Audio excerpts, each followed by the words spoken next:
एक गांव में गोरी नाम की एक औरत रहती थी जो महाराज के महल में दासी का काम करती थी। गोरी के घर में उसकी सास और उसका पति रहते थे।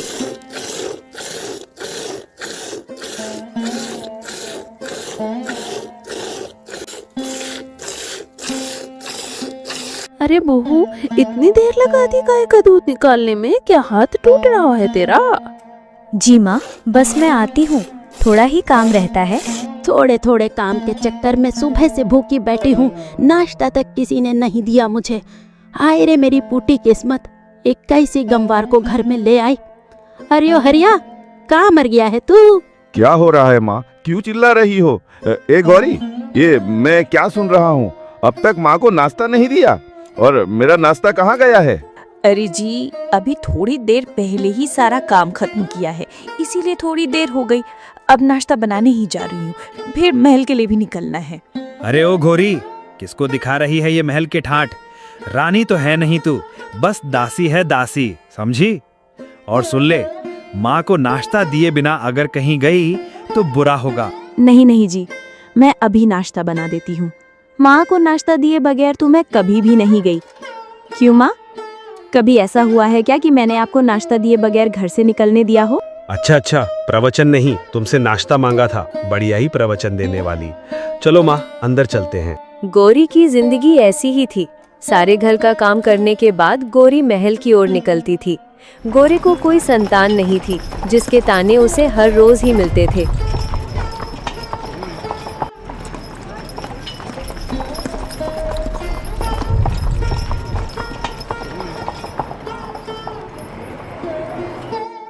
उस राज्य में महाराज तेज प्रताप सिंह नामक राजा राज करता था। राजा तेज प्रताप कुछ सन की स्वभाव के थे।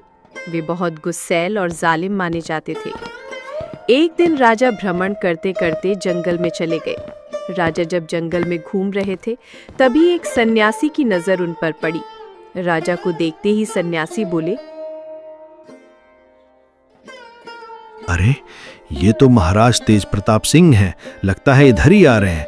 अगर इन्हें पता चल गया कि मैं एक पाखंडी हूँ तो बड़ी मुसीबत में फंस जाऊंगा। वो पाखंडी, जिसने एक साधु का भेष बना रखा था, अभी सोच ही रहा था कि तभी राजा भी वहां पहुंच गए और बोले, प्रणाम साधु महाराज, मैं तेज प्रताप सिंह इस राज्य का राजा हूँ। मुझे साधु संतों पर बहुत भरोसा है, इसलिए मैं आपसे कुछ पूछना चाहता हूँ। जी महाराज, आप पूछिए, क्या पूछना चाहते हैं? मैं अवश्य उत्तर दूंगा आपके प्रश्न का। महाराज, आप बहुत ज्ञानी मालूम पड़ते हैं। मेरी रानी इस समय गर्भवती है। मैं जानना चाहता हूँ कि उसके कूख से पुत्र होगा या पुत्री। राजन, मैं ये तो नहीं बता सकता कि आपकी रानी के कूख से पुत्र होगा या पुत्री, मगर इतना जरूर कह सकता हूँ कि अगर तुम्हारी रानी ने किसी पुत्री को जन्म दिया तो तुम्हारा सर्वनाश हो जाएगा। सन्यासी की ये बात सुनकर राजा बहुत भयभीत हो गया। सोचने लगा कि अगर मेरी रानी ने किसी पुत्री को जन्म दे दिया तो मैं कहीं का नहीं रहूंगा। यही बात सोचकर राजा को बेटी के नाम से ही नफरत होने लगी। राजा तुरंत महल लौटा। राजा बहुत ही परेशान अवस्था में था। उसे समझ नहीं आ रहा था कि वो क्या करे। परेशानी में वो इधर उधर चलने लगा। तभी रानी की नजर राजा पर पड़ी।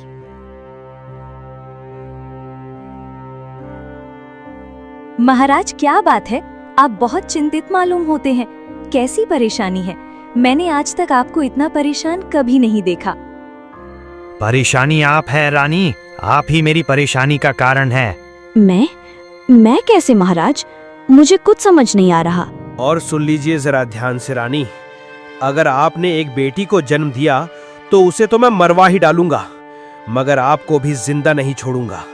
समझ गई ना आप? रानी ने जैसे ही राजा की ये बात सुनी, उनके तो पैरों तले जमीन ही खिसक गई।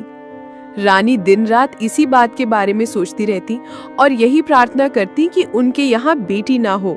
इसी तरह समय बीतता गया और ऊपर वाले की मेहर से रानी ने एक बहुत ही सुंदर पुत्र को जन्म दिया। महल वासियों, सब खुशियां मनाओ। महल का उत्तराधिकारी